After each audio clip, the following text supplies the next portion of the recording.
தில்லையம்பலம் திருச்சிற்றம்பலம் தில்லையம்பலம் உலகளாமுணர்ந்தோதற்கரியவன் நிலவுலாவிய நீர்மலிவேணியன் அழகில் ஜோதியன் அம்பலத்தாடுவான் மலச்சிலம்படி வாழ்த்தி வணங்குவோம்.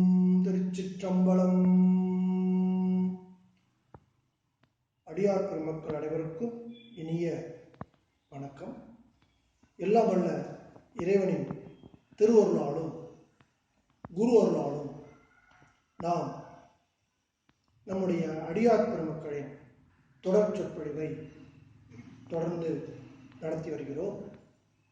எல்லாம் வல்ல இறைவனும் திரு கைலாய பரம்பரை வேளாக்குறிச்சி ஆதீனம் குருமகா சன்னிதானம் ஸ்ரீலஸ்ரீ சத்யஞான மகாதேவ தேசிக பரமாச்சாரிய சுவாமிகளின் அனுகிரகத்தையும் கடைக்குறிச்சி மாணிக்க வாசக குழுவின் சார்பிலும் நாம் இந்த உரையை ஆரம்பிக்கிறோம். உலகெங்கும் கரோனா தொற்று நோயானது பரவியுள்ளது.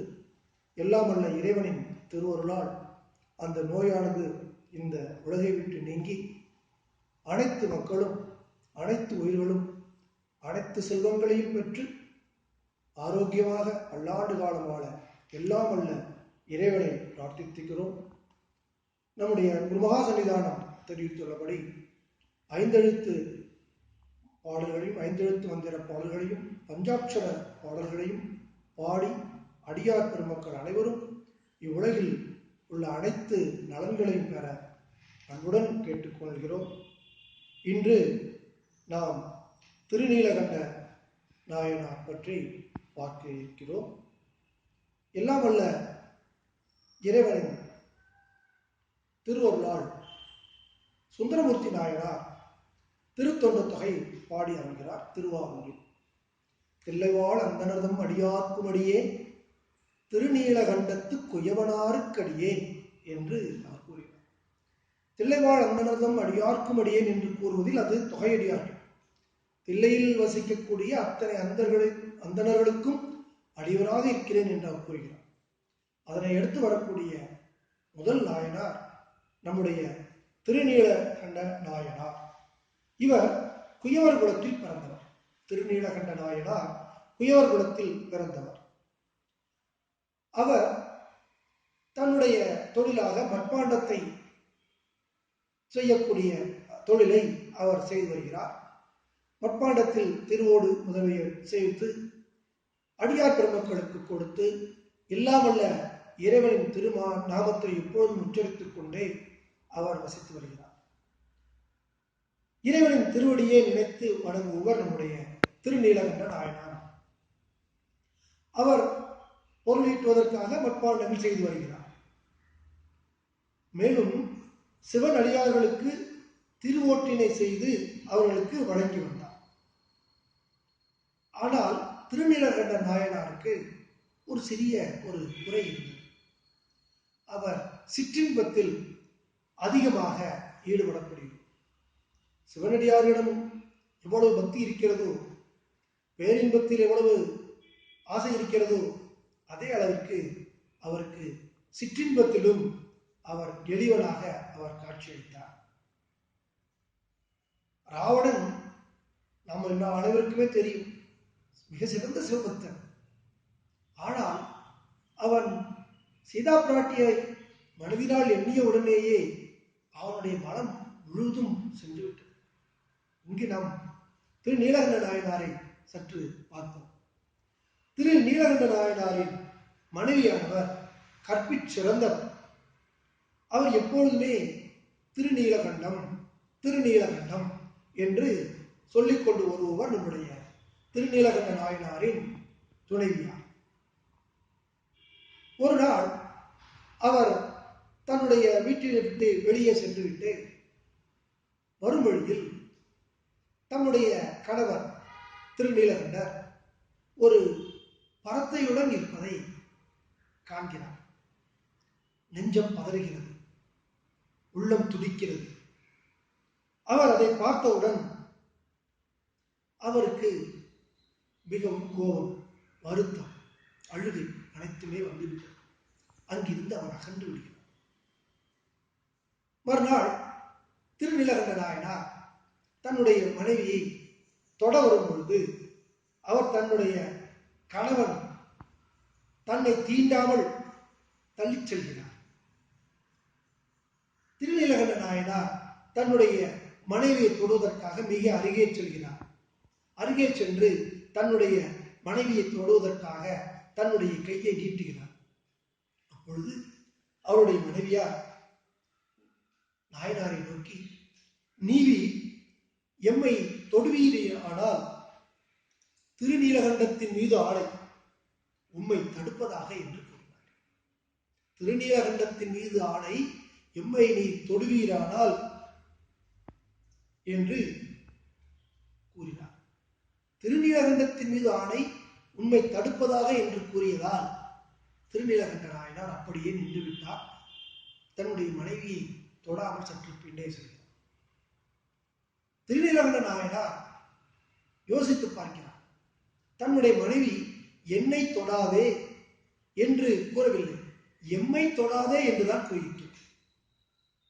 திருநீலகண்டத்தின் மீது ஆணை, என்னை தொடாதே என்று கூறவில்லை. அவர் கூறியது திருநீலகண்டத்தின் மீது எம்மை தொடாதே என்று கூறினார்.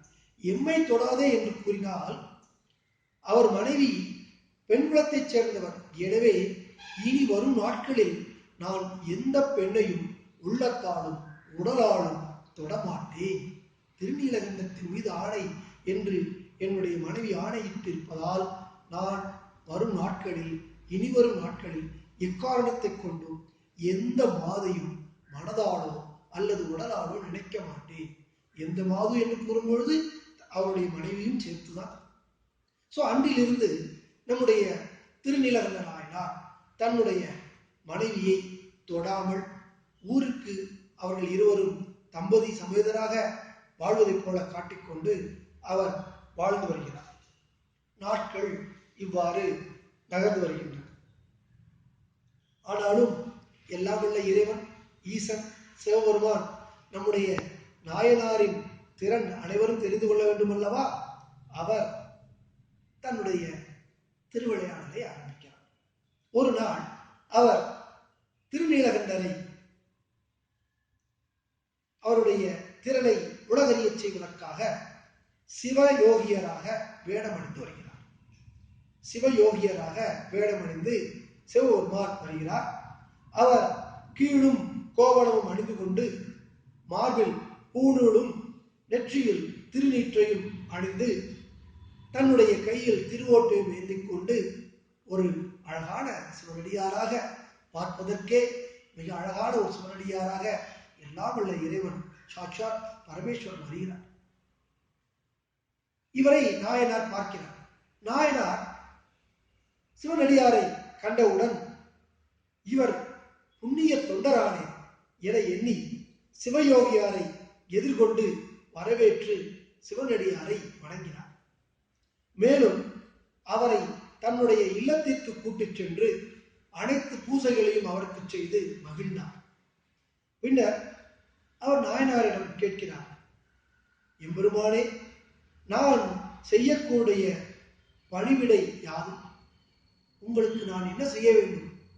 ஏதேனும் பணிகள் இருந்தால் என்னிடம் கூறுங்கள், கண்டிப்பாக உங்களுக்கு நான் செய்து தருகிறேன் என்று திருநீலகண்ட நாயனார் சிவயோகியாராக வந்திருக்கக்கூடிய நம்முடைய ஈசனிடம் கேட்கிறார். சிவயோகியார், நம்பியே, இந்த திருவோடை தாங்கள் வைத்திருந்து நாம் வேண்டும் போது இதை திருப்பி தருவாயாக என கூறினார். அவருடைய கையில் அழகான ஒரு திருவோடு வைத்திருந்தார் அல்லவா, அந்த திருவோடை அவரிடம் கொடுத்துவிட்டு, இந்த திருவோடை பத்திரமாக நீங்கள் வைத்திருக்க வேண்டும், நான் எப்பொழுது அந்த திருவோட்டை கேட்கிறேனோ அதை மீண்டும் தர வேண்டும் என்று கூறிவிட்டு, இந்த திருவோடானது மிகவும் புனிதமானது, தன்னிடம் உள்ள அனைத்து பொருட்களையும் தூய்மையாக்கும். திருவோட்டில் யாரெல்லாம் எந்த பொருட்களை இட்டாலும் அந்த பொருட்களில் ஏதேனும் மாசுக்கள் இருந்தால் கூட அந்த மாசுக்கள் அனைத்தையும் நீக்கக்கூடிய ஒரு நல்ல தன்மை வாய்ந்த ஒரு பரிசுத்தமான ஒரு திருவோடு இது என்று கூறுகிறார். கூறிவிட்டு, இந்த திருவோடானது பொன்னை விட சிறந்தது, தங்கத்தை விட சிறந்தது, அதனால் இதை தங்கத்தை விட கவனமாக இந்த திருவோட்டை காத்து நான் எப்பொழுது வருகிறேனோ அப்பொழுது இந்த திருவோட்டை எனக்கு திருப்பி அளிக்க வேண்டும் என்று கேட்டுக்கொண்டார். திருநீலகண்ட நாயனார் அப்படியே செய்கிறேன் என்று அவரை வணங்கி அந்த திருவோட்டினை பெற்றுக்கொண்டு அவர் அந்த திருவோட்டினை ஒரு பத்திரமாக ஒரு இடத்தில் பாதுகாப்பாக வைத்தார். சிவயோகியாரும் நாயனாரிடமிருந்து விடைபெற்று சென்றார்.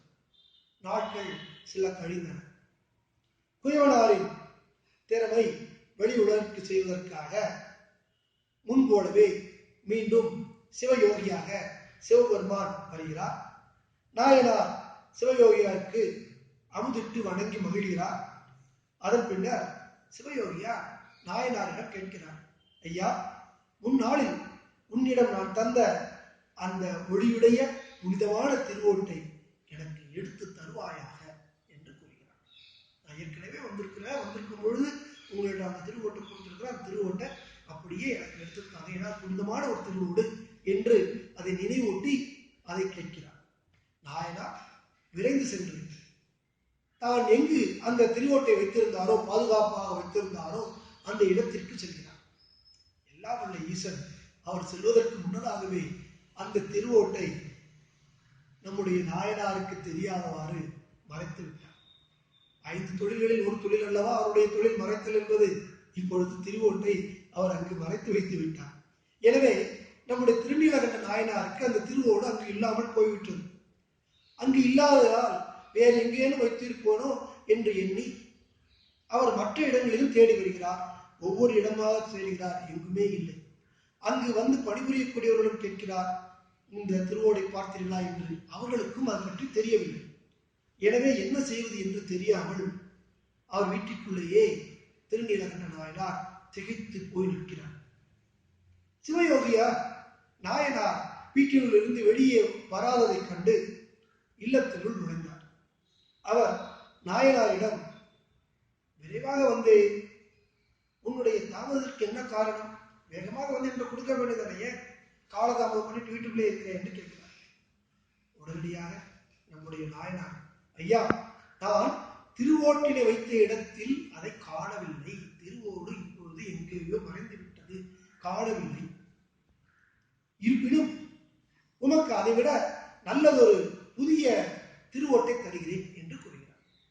அந்த திருவோடு எங்கேயோ போயிடுச்சு சுவாமி, அந்த திருவோடு எனக்கு கிடைக்கல, அதனால நீங்க வந்து கவலைப்பட வேண்டாம், நான் உங்களுக்கு அதை விட ஒரு அருமையான புது திருவோடை நானே செஞ்சு தருகிறேன்.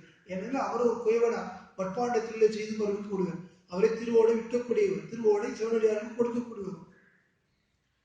அதனை ஏற்றுக்கொண்டு என்னுடைய பிழையை பொறுத்துக் கொள்ள வேண்டும் என்று கூறி வணங்கினார். இறைவன் நாயனாரிடம் கேட்கிறார், நீ அன்று என்னிடம் கூறியது என்ன? எமக்கு பொன்னோடு கூட வேண்டாம், எனது பழைய ஓட்டினை எடுத்து வாரும் என்று கூறினார். நான் ஏற்கனவே உங்கள்கிட்ட சொல்லியிருக்கேன், புனிதமான ஓடு திருவோடு சொல்லியிருக்கிறேன்.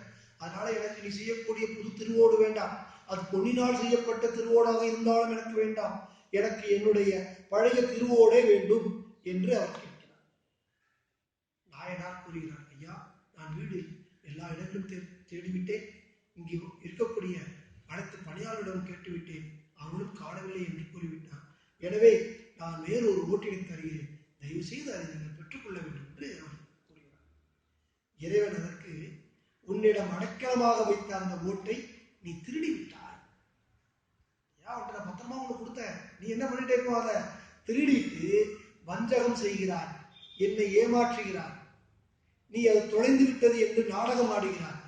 அந்த ஓட்டை உம்மிடம் இருந்து பெறாமல் நான் இந்த இடத்தை விட்டு நகரமாட்டோம் என்று கூறி அங்கேயே அமர்ந்தார். நாயனார் அப்படியே அழுகிறார். ஐயனே, உள்ளத்தால் நான் களவு செய்ய எண்ணவில்லை என்று அவர் காலடியில் வீழ்ந்து கதறுகிறார்.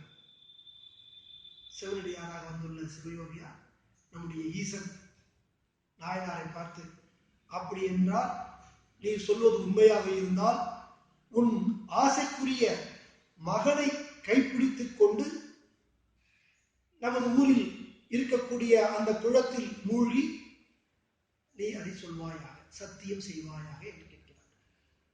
நீ சொல்றது உண்மையிலே வச்சுக்கிடுவோம்ப்பா, நீ என்ன பண்ண, ஒரு உறுதிமொழி கொடு, சத்தியம் கொடு, நீ வா, அந்த குளத்துக்குள்ள இறங்கு, குளத்துக்குள்ள உன்னோட பையனை பிடிச்சிக்கோ, பையனுடைய கையை பிடித்து கையின் மீது உறுதி சொல், அந்த திருவோட்டை நான் வஞ்சகமாக எடுக்கவில்லை என்று கூறி நீ சத்தியம் செய்து கொடு என்று கேட்கிறார். அப்பொழுது திருநீலகண்ட நாயனார் கூறுகிறார், ஐயா எனக்கு மகன் இல்லை என்கிறார். அப்போது சிவயோகியார் சொன்னார், அப்படி என்ன பரவாயில்லை, உனக்கு மகன் இல்லை என்றால் பரவாயில்லை, நீர் என்ன சொல்வீர், உமது மனைவியை பிடித்துக் கொண்டு சத்தியம் செய்வாயாக என்று. அவன் பையன் இல்லைன்னு சொல்ற, சரி பரவாயில்ல, உங்க மனைவியை கூப்பிட்டு வாங்க, அதே குளத்துக்குள்ள வாங்க, வந்து என்ன பண்ணு, 2 பேரும் நீங்க அம்மாவோட கையை நீங்க பிடிச்சி சத்தியம் செய்யுங்க என்று அவர் கேட்டுக்கொள்கிறார். அதற்கு நாயனார் ஏற்கனவே தன்னுடைய மனைவி எம்மை நீ தீண்டக்கூடாது திருநீலகண்டம் என்று சத்தியம் செய்ததை நினைவு கொண்டார். ஆனால் அதை இப்போது அவரிடம் கூறவில்லை. இப்போது அவரிடம் கூறினால் அதை ஏற்றுக்கொள்ள மாட்டார் என்று நினைத்துக் கொண்டு சரி என்று கூறிவிட்டு அவர் சத்தியம் செய்வதற்கு கிளம்பிவிட்டார். தில்லைவாழ் அந்தணர்கள் இருக்கக்கூடிய சபையில் நீதி கேட்போம் என்று செல்கிறார். அதாவது பையனோட கையை பிடிச்சி சத்தியம் பண்ணுங்க அப்படின்னு சொல்லும் போது பையன் இல்லைன்னு சொல்லியாச்சு. மனைவியை பிடிச்சி கையை சத்தியம் பண்ணுங்கன்னு சொல்லியாச்சுன்னா மனைவிக்கு ஏற்கனவே நான் சத்தியம் பண்ணியிருக்கேன், நான் மனைவி தொடமாட்டேன் அப்படிங்கிறாரு. அதுல மனைவிக்கு செய்த சபதத்தை மட்டும் அவர் சொல்லல, மனைவியிடம் நான் கைப்பிடித்து சத்தியம் செய்ய இயலாது என்றுதான் சொல்லுகிறார். அவங்க சொன்ன சத்தியத்தை அவர் சொல்லலாம், மனைவியை தொட்டு நான் சத்தியம் செய்ய முடியாதுங்கிறார். இப்போ யார்கிட்ட போய் நீதிக்கு போறாங்க, தில்லைவாழ் அந்தணர்கள் இருக்கக்கூடிய அந்த நீதிமன்றத்திற்கு செல்கிறார்கள். அங்க தில்லையில் இருக்கக்கூடிய சபையோரை பார்த்து, நம்முடைய ஈசன் என்னுடைய திருவோட்டினை இந்த திருநீலகண்டன் திருடிவிட்டு அது காணாமல் போய்விட்டது என்று பொய் கூறுகிறார், அவருக்கு தண்டனை அளிக்கணும் என்று கூறுகிறார். நாயனார் நடந்தது எல்லாம் கூறுகிறார். இப்போது இறைவன் இவர் தனது மனைவியின் கையை பிடித்து குளத்தில் இறங்கி சத்தியம் செய்தால் அது காணாமல் போனது என நான் ஒப்புக்கொள்கிறேன் என்று சிவனடியார் கூறுகிறார். ஒன்றும் இல்லையா, நீங்க எல்லாம் நீதிமன்றா இருக்கிறீங்க, உங்க எல்லாத்துக்கும் நான் விரும்பி கேட்டுக்கிறது, தன்னுடைய மனைவி இங்க இருந்தால இந்த மனைவியை பிடிச்சி அந்த குளத்துக்குள்ள இறங்கி கையில சத்தியம் பண்ணலாம் போதும், நான் உண்மையாவே காணாது போச்சு அப்படின்னு அவர் நினைச்சுக்கிறார். இப்பொழுது தம் மனைவியை அழைத்துக் கொண்டு ஒரு வேதியர் முன்னே செல்ல திருப்புலீஸ்வரம் ஆலயம் உள்ள நீர்நிலைக்கு செல்கிறார்கள். நாயனார் திருநீலகண்டர் கையில் என்ன பண்ணிக்கிறார், ஒரு பெரிய மூங்கில் தண்டு எடுத்துக்கிறார், மூங்கில் கம்பு எடுத்துட்டு ஒரு முனையில அவர் கையை பிடிச்சிருந்தார், மறுமுனையில அவருடைய மனைவி அங்க இருக்கிறார். 2 பேரும் குளத்துக்குள்ள இறங்கியாச்சு.